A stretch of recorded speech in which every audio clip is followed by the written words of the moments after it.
Hello everyone, welcome to my YouTube channel Kaviraj Gurukul. आज जो हम टॉपिक डिस्कस करेंगे वो आईसीएसई बोर्ड के क्लास 7 का साइंस के बुक का चैप्टर 1 है और जिसकी heading matter and its composition है। इस चैप्टर में हम ये डिस्कस करेंगे कि मैटर होता क्या है, उसके मैटर का पहले तो हम डेफिनेशन इसका जानेंगे, उसके बाद मैटर कैरेक्टरिस्टिक्स क्या होते हैं, उन ये मैटर के कैरेक्टरिस्टिक्स हैं। उसके बाद क्लासिफिकेशन ऑफ मैटर हम देखेंगे, जो कि मैटर फर्दर 2 पार्ट में डिवाइड हो जाता है। तो जो 2 पार्ट में डिवाइड हो जाता है, पहला फिजिकल क्लासिफिकेशन, दूसरा केमिकल क्लासिफिकेशन। फिजिकल क्लासिफिकेशन फिर फर्दर वो डिवाइड होता है सॉलिड, लिक्विड्स और गैसेस में। सॉलिड आगे जाकर फर्दर डिवाइड होता है क्रिस्टलिन और अमॉर्फस सॉलिड। वैसे ही केमिकल क्लासिफिकेशन भी 2 पार्ट में डिवाइड हो जाता है, first mixture, second pure substance. Mixture को फिर अगेन हम 2 पार्ट में डिवाइड करते हैं, पहला homogeneous mixture, second heterogeneous mixture. अब प्योर सब्सटेंस जो है वो भी 2 पार्ट में कैटेगराइज हो जाता है, फर्स्ट एलिमेंट, सेकंड कंपाउंड। अब एलिमेंट्स 2 तरह के हो सकते हैं, एक तो मेटल, दूसरा नॉन मेटल। एक थर्ड टाइप का भी होता है जिसमें मेटल और नॉन मेटल दोनों के कैरेक्टर उसमें प्रेजेंट होते हैं, जिसको हम मेटालॉइड बोलते हैं।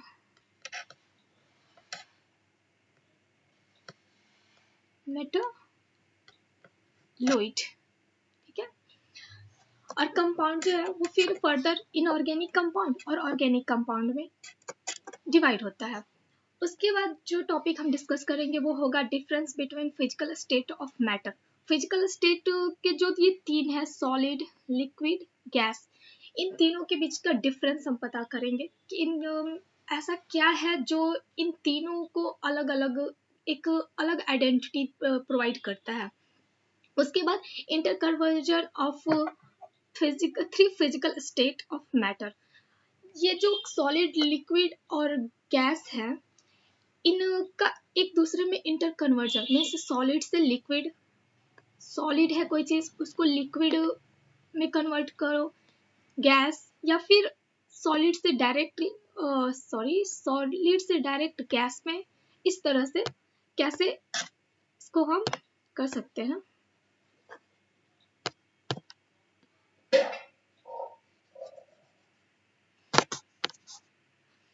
और लास्ट जो हम डिस्कस करेंगे वो होगा terminology use for interconversion.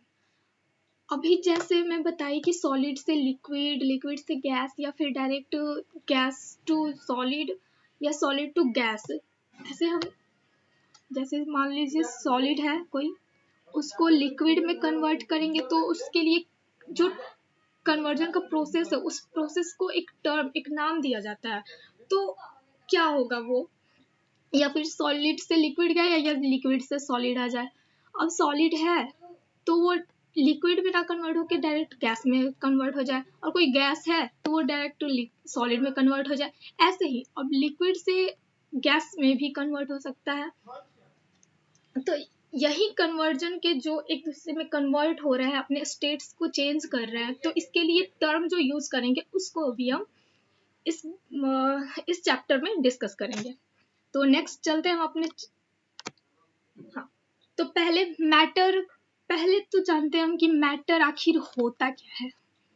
Matter is anything that has mass, volume and can be perceived by our senses.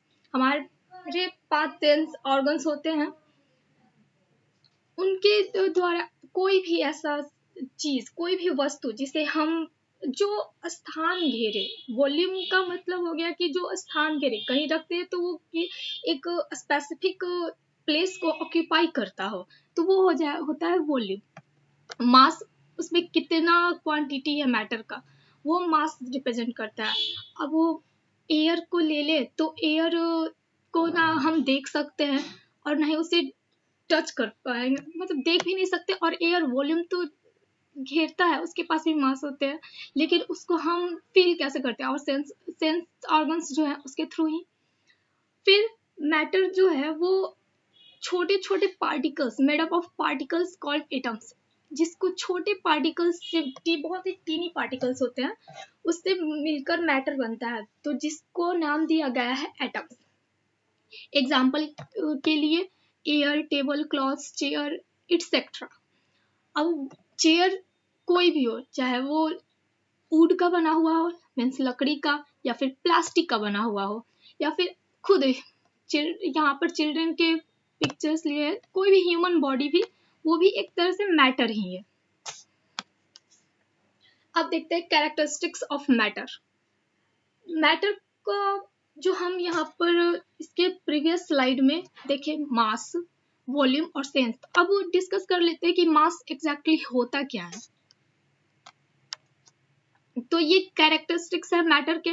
मास जो है, the quantity of matter in an object is called mass of that object. अब quantity of matter क्या चीज हुआ, एक तरह से मान लो जैसे यहाँ मैं फर्स्ट पिक्चर, ये सेकंड पिक्चर, ये थर्ड पिक्चर, ठीक है। तो अब किसी ऑब्जेक्ट में, पहले मान लो फर्स्ट वाले पिक्चर में जो दिख रहा है, ये जो बैलून है, इसमें थोड़ा भी अमाउंट नहीं है एयर का, मतलब इसको बस ऐसे ही बांध के एक कॉर्नर पर लगा दिया गया, और इस जो गुब्बारा जो फुलाया हुआ है वो दूसरे कॉर्नर पर। तो जब हम इसे बीच से पकड़ते रस्सी के थ्रू, तो ये अप एंड डाउन ऐसे हो जाता है। जबकि यदि कोई भी हम वेट करते हैं किसी भी या दुकान पर भी जाते कुछ खरीदने के लिए, तो हम जो अब वेइंग मशीन आने लगे हैं, पहले तो तराजू था, तो तराजू के एक साइड में कोई ऑब्जेक्ट रहता था, कोई सामान, और दूसरे साइड में वो वेगिंग जो क्या बोलते हैं उसको, वजन करने वाला जो छोटा सा, पता नहीं, मुझे याद नहीं आ रहा क्या बोलते हैं उसको, जो भी है। तो 1 kg मान लो होता था, तो इधर मान लो वो वेट करने वाला जो लोहे का रहता था वो, और इधर कोई वस्तु है हमारी। तो ये एक साइड यदि ज्यादा हो गया, इसमें एयर है, तो ये नीचे की तरफ झुक गया है, और इसमें एयर की क्वांटिटी नेग्लिजिबल है, तो ये ऊपर की तरफ है। ठीक, अब दूसरा देखते हैं कि जब थोड़ा सा, फिर सेकंड वाले बैलून में क्या करते हैं हम, थोड़ा सा एयर फिल कर देते हैं, और फर्स्ट वाले में तो ऑलरेडी फिल है ही, इस वाले बैलून में तो ऑलरेडी फिल है ही।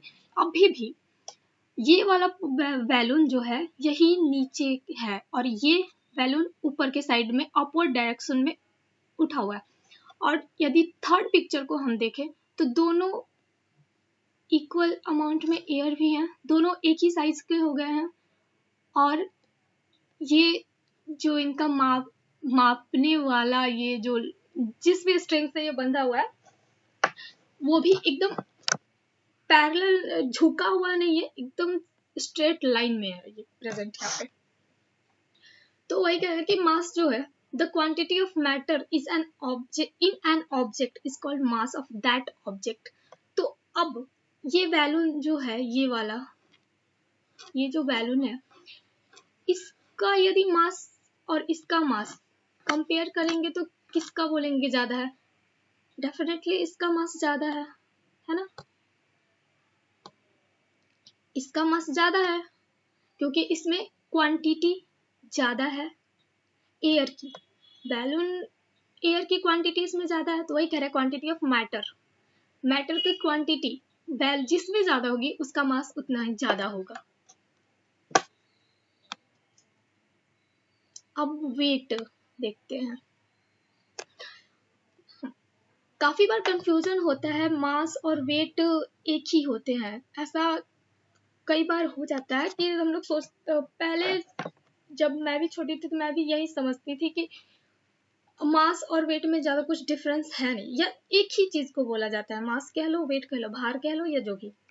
तो लेकिन मास और वेट दोनों में काफी डिफरेंस होता है। मास जो है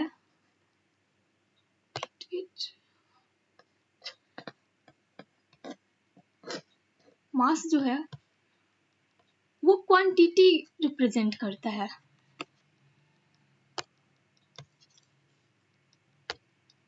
वो किसी भी ऑब्जेक्ट की में कितना क्वांटिटी मैटर का है वो रिप्रेजेंट करता है। लेकिन जो वेट है वो एक तरह का फोर्स है जो ग्रेविटी, मान लो अभी हम अर्थ पर हैं तो अर्थ का भी एक ग्रेविटेशनल फोर्स होता है जिसको जी, स्मॉल जी से डिनोट करते हैं हम। इसको ग्रेविटी ऑफ अर्थ हो गया। फिर तो जो ये वेट है वो एक तरह का फोर्स है जो अर्थ के द्वारा जो भी ऑब्जेक्ट्स अर्थ पर प्रेजेंट है, ये हम भी खुद हैं इंसान, तो उस पर भी अर्थ अपनी तरफ से एक प्रेशर कह लें या फिर फोर्स एक्सर्ट करता है। जैसे यहाँ देख लेते हैं पिक्चर्स में, ये एक बच्चा है जो अर्थ पर है, ये दूसरा बच्चा है जो मून पर है। मास दोनों का 80 केजी ही है। यदि कहने का मतलब ये है कि कोई है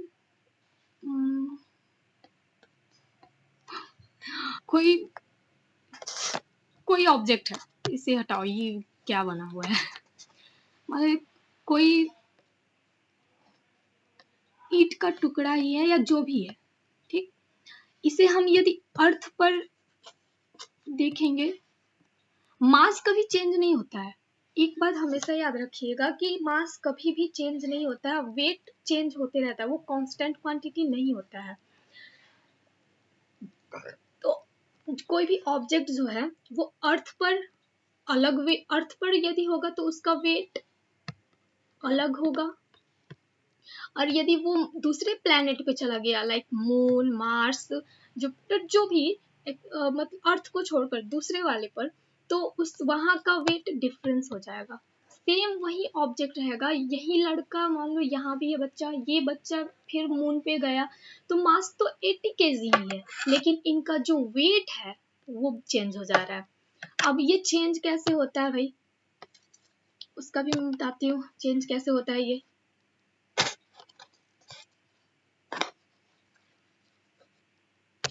तो वेट निकालने का एक फॉर्मूला भी होता है, फॉर्मूला के थ्रू मैं एक्सप्लेन करती हूँ।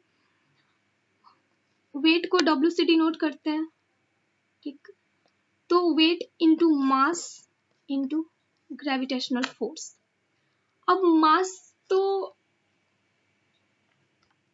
कभी चेंज होगा नहीं, वो तो एक कांस्टेंट क्वांटिटी है, मान लेते हैं 80, इसमें जैसा दिया हुआ है 80 मानते हैं, इनटू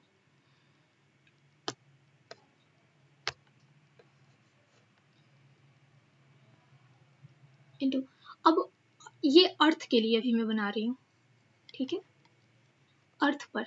तो अर्थ का ग्रेविटेशनल फोर्स जो होता है इसका 9.81 थोड़ा इधर लिखते हैं ये, वेट मास हो गया 80 केजी, ठीक है।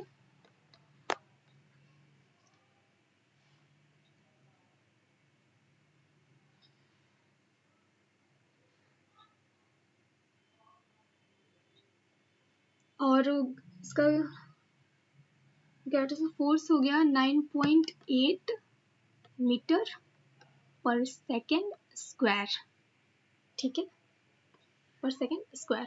अब इसको मल्टीप्लाई करेंगे तो मल्टीप्लाई करने पर इसका जो कैलकुलेशन आएगा वो पेन कहाँ गया, हाँ, 784 आएगा, ठीक है, 784। अब जो वेट है, वेट का हम यहाँ पर देख रहा है कि न्यूटन होता है इसका यूनिट, तो यहाँ पर हम न्यूटन भी लिख सकते हैं, या फिर अगर चाहे तो 784 केजी मीटर पर सेकेंड स्क्वायर, ये 1 न्यूटन के इक्वल होता है, ठीक है। तो आई थिंक अब समझ में आ गया होगा। ये तो अर्थ का निकाले, एकदम एग्जैक्ट 784 हमारा भी आया है, और यहाँ पर भी रिप्रेजेंट किया गया है 784 ही। अब हम बात कर लेते हैं मून की। अगर मून पर हो वही चीज तो कितना आएगा, देखते हैं।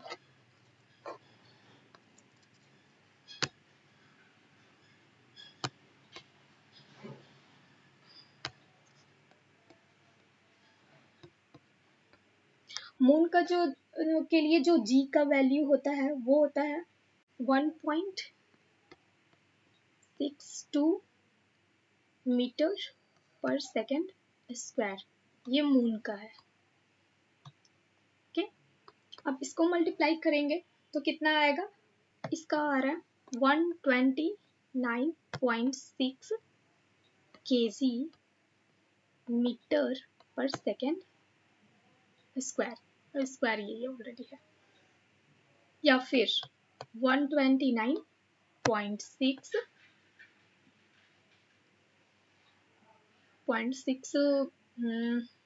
न्यूटन, या तो हम ये लिख ये यूनिट या फिर न्यूटन। वेट को न्यूटन से ही रिप्रेजेंट किया जाता है, इसलिए न्यूटन को हमेशा प्रेफरेंस दिया जाता है। अब आंसर यदि कोई मिला रहा होगा कि यहाँ पर तो 130 आ रहा है, मेरा 129 आ रहा है, तो इसका रीजन ये हो जाता है कि मैं पॉइंट ये जो है डेसिमल के बाद सिर्फ 2 डिजिट ली हूँ मैं। यहाँ पर जो किसी जिसने भी कैलकुलेट करके यहाँ पर डाला है वो हो सकता है कि डेसिमल के बाद और भी जो होंगे डिजिट उनको भी वो ऐड किया हो इसमें, वो भी इसको लिया होगा इसमें, तो शायद उतना आ जाए लगभग। बट हम इसके लगभग इक्वल आ चुके हैं, 129 और 130 में कुछ ज़्यादा कैलकुलेशन में तो इतना देखते ही नहीं। सो इस वीडियो में हम इतना ही टॉपिक कवर करते हैं। नेक्स्ट टॉपिक्स हम दूसरे पार्ट में डिस्कस करेंगे। सो अभी के लिए थैंक्स फॉर वॉचिंग। एंड जो ये बैलून वाला थ्योरेटिकली अभी जो मैंने समझाया है, इसको मैं प्रैक्टिकली वे में भी अपलोड कर चुकी हूँ इस वीडियो को। सो उसका लिंक मैं डिस्क्रिप्शन में दे दूँगी, आप वहाँ से देख लीजिएगा। So be happy and keep learning.